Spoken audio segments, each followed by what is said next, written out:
समस्त वृत्तियों को एकाग्र करते हुए अपने मन मंदिर में विराजमान हजूर सतगुरु दीनदयाल दाता जी को अपनी श्रद्धा व भक्ति के पुष्प अर्पित करते हुए प्रेम सहित बोलो जयकारा। बोल मेरे श्री गुरु महाराज की। गुरुमुखो, कुदरत की रचना के अंदर हमेशा दो पहलू साथ चलते हैं।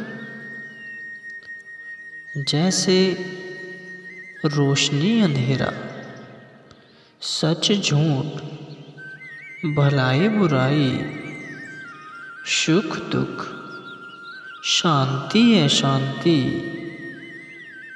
इत्यादि।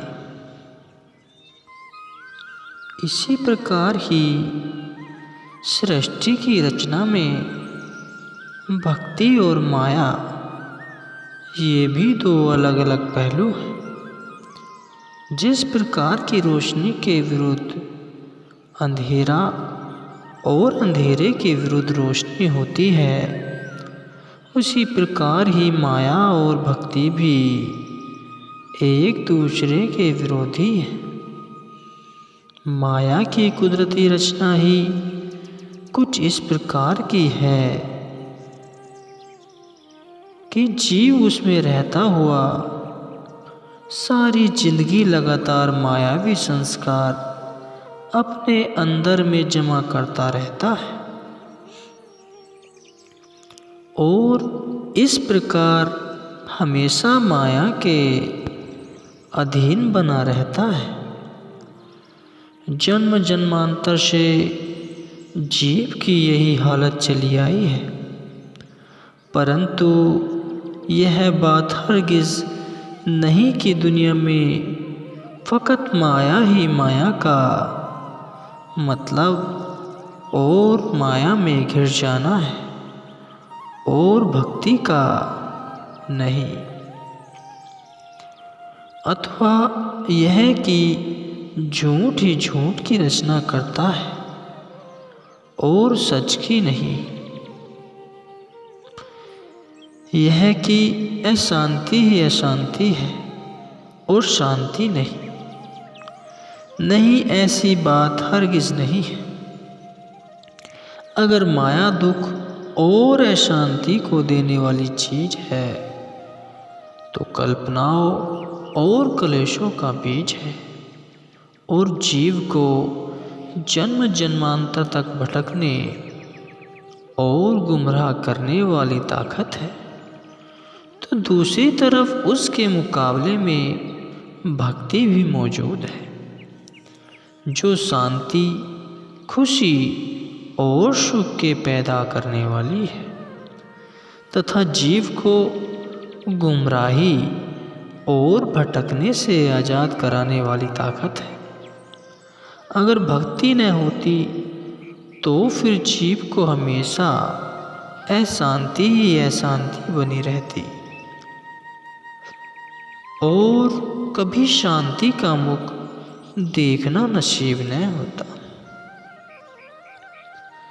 जिस जीव के हृदय में भक्ति का अंश या अंकुर नहीं, उसकी सुरती में 24 घंटे माया जनित अशांति भरपूर रहती है और आमतौर पर इसी तरह सब दुनिया दुख और अशांति के चक्कर में गतवान है।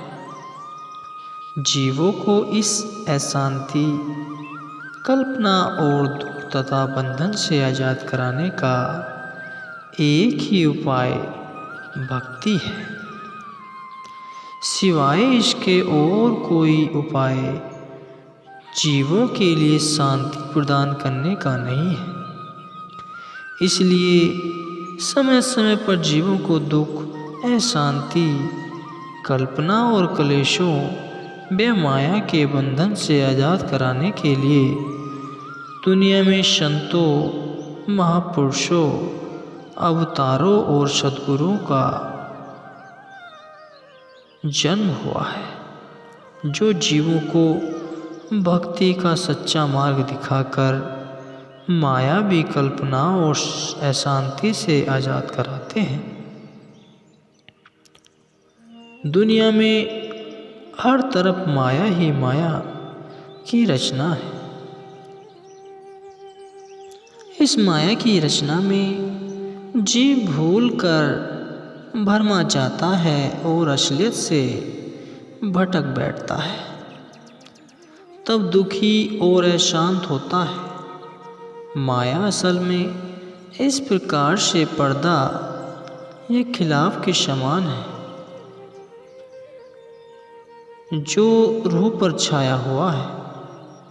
इस पर्दे के रूह पर आ जाने से जीव असलियत को नहीं देख सकता, किंतु बरतना भी तो आखिर इसी माया में ही है। संतों सद्गुरु महापुरुषों के संग में जाकर उनकी शरण में पहुंचकर जीव असलियत की परख कर सकता है। वहाँ उसे हकीकत और मार्फत की आंखें मिलती हैं। हकीकत की परख और समझ पैदा होती है, तभी वह जानने लगता है कि मैं असल में क्या हूँ। अन्यथा इस सच्ची परख के बिना तो जीव खुद माया रूप बना हुआ है और अपने आप को यही कुछ ही मान बैठा है। माया में बरतता हुआ यह जीव अपने आप माया रूप अपने आप को अपने पर हावी कर बैठा है, सब कार्यवाही करता है और उसकी सारी दौड़ धूप माया में ही सीमित रहती है। किंतु यह सब कार्यवाही उसकी गलत है। गलत फहमी और बेसमझी से बचने की युक्ति जीव को फकत संत सतगुरुओं के दरबार में मिलती है। यह चेतावनी जीव को और कहीं नहीं मिल सकती। यह समझ और यह बुद्धि हमेशा सत्संग में ही प्राप्त होती है। जिसे सत्पुरुषों का सत्संग और उनकी शरण मात्र हो जाए तो उसके बड़े उत्तम भाग्य हैं। दुनिया में केवल सत्संग ही सच्ची रोशनी है, सिवाय इसके सब मोह माया का अंधेरा ही अंधेरा है।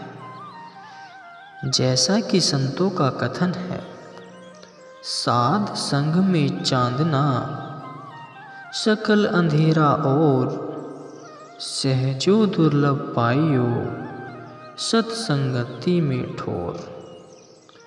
सिवाय सत्संग के बाकी सब अंधेरा है।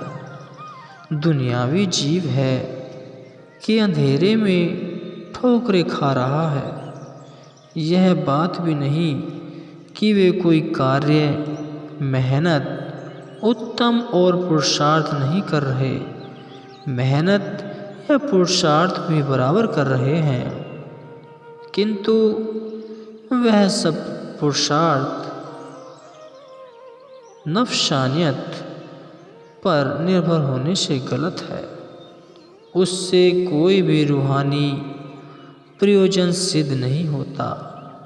वह फकत माया की ही कार्यवाही है।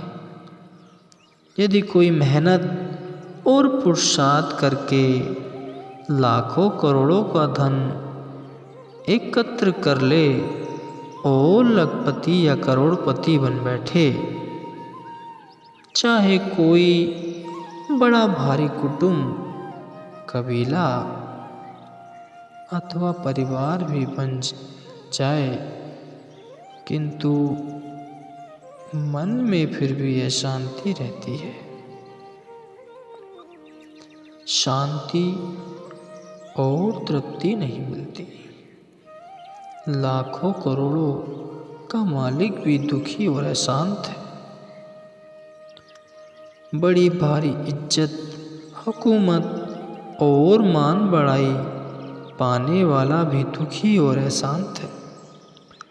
बाल बच्चे, कुटुंब, परिवार और दोस्तों मित्रों वाला भी दुखी और अशांत है।